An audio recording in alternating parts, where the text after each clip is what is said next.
दोस्तों हमारे घरों में मोटर, वाटर पंप या फिर गीजर का भी इस्तेमाल किया जाता है।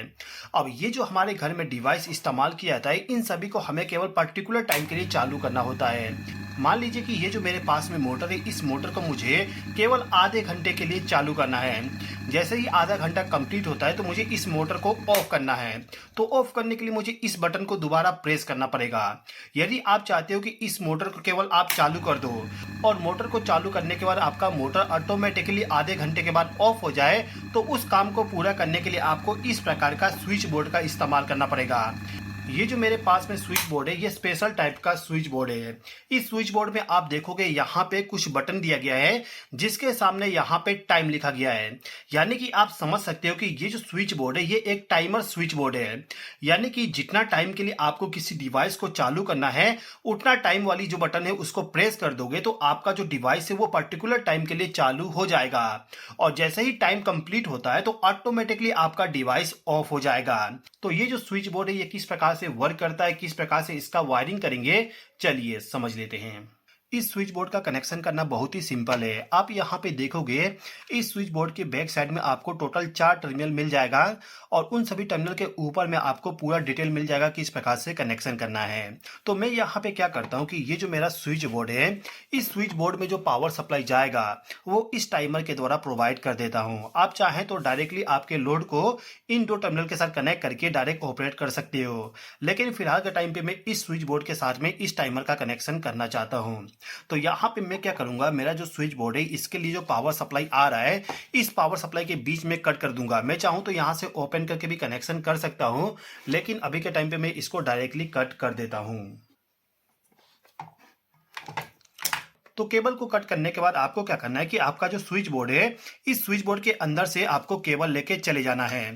तो यहाँ पे मुझे इन दोनों केबल को लेके जाना पड़ेगा, क्योंकि एक केबल मेरा इनकमिंग पावर सप्लाई के लिए इस्तेमाल किया जाएगा और दूसरा हमारा आउटगोइंग पावर सप्लाई के लिए।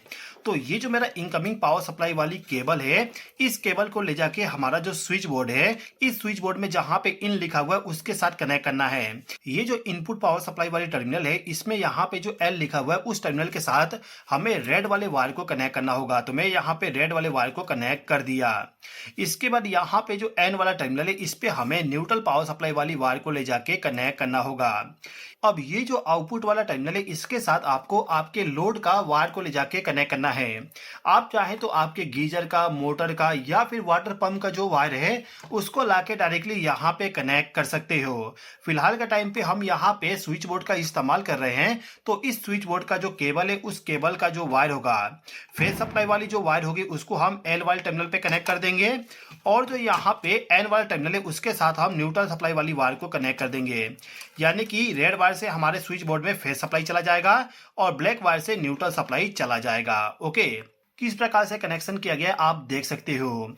अब यहाँ पे जो हमारा केबल है, इस केबल में अर्थिंग वाली वायर है, इन वायर को आपस में ट्विस्ट कर देना है। इस स्विच बोर्ड में कोई भी अर्थिंग का टर्मिनल नहीं दिया गया है, तो आपको यहाँ पे ट्विस्ट करना पड़ेगा। वायर को ट्विस्ट करने के बाद इंसुलेशन टेप को लगा दीजिएगा।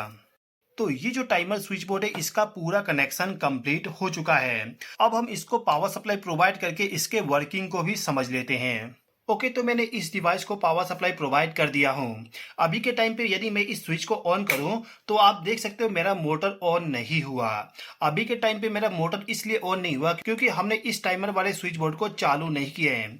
फिलहाल के टाइम पे मैं चाहता हूँ कि मेरा मोटर 15 मिनट के लिए ऑन हो जाए। तो इस काम को पूरा करने के लिए यहाँ पे जो 15 मिनट लिखा हुआ है, इसके सामने जो बटन है, इस बटन को प्रेस कर दूंगा। इसको प्रेस करते ही आप देखोगे यहाँ पे मोटर ऑन हो गया। साथ ही साथ में आप देखोगे यहाँ पे जो ग्रीन बटन है, इसके सामने यहाँ पे एक इंडिकेशन दिया गया है। ये इंडिकेशन ब्लिंक हो रहा है। ये इंडिकेशन यदि ब्लिंक होता है तो इसका मतलब ये होता है कि हमारा टाइमर रनिंग कंडीशन में है। अब जैसे ही इस स्विच बोर्ड का टाइम कंप्लीट होगा तो ऑटोमेटिकली मोटर ऑफ हो जाएगा। यदि मुझे इस मोटर को टाइम कंप्लीट करने से पहले ही ऑफ करना है तो उसके लिए मैं सिंपली यहाँ पे जो ऑफ बटन दिया गया इसको प्रेस कर दूंगा। इसको प्रेस करते ही मोटर मेरा ऑफ हो जाएगा। अब मैं इस मोटर को 60 मिनट के लिए चालू करना चाहता हूँ, तो 60 मिनट वाले बटन को प्रेस कर दूंगा। तो मेरा जो मोटर है, मोटर मेरा 60 मिनट के लिए ऑन हो जाएगा। 60 मिनट कंप्लीट होते ही मोटर मेरा ऑटोमेटिकली ऑफ हो जाएगा। यदि मैं इस स्विच बोर्ड के स्विच को बंद कर दूं तो मेरा मोटर ऑफ हो जाएगा और दोबारा चालू करने पे मोटर ऑन हो जाएगा, क्योंकि अभी के टाइम पे इस टाइमर का काउंटडाउन रनिंग कंडीशन में है। तो मैं यहाँ पे इसको ऑफ कर देता हूँ। मोटर को ऑफ करने के बाद मैं यहाँ पे 15 मिनट का आपको टाइम लैप्स दिखा देता हूँ कि किस प्रकार से मोटर मेरा ऑटोमेटिकली 15 मिनट के बाद में ऑफ हो जा रहा है।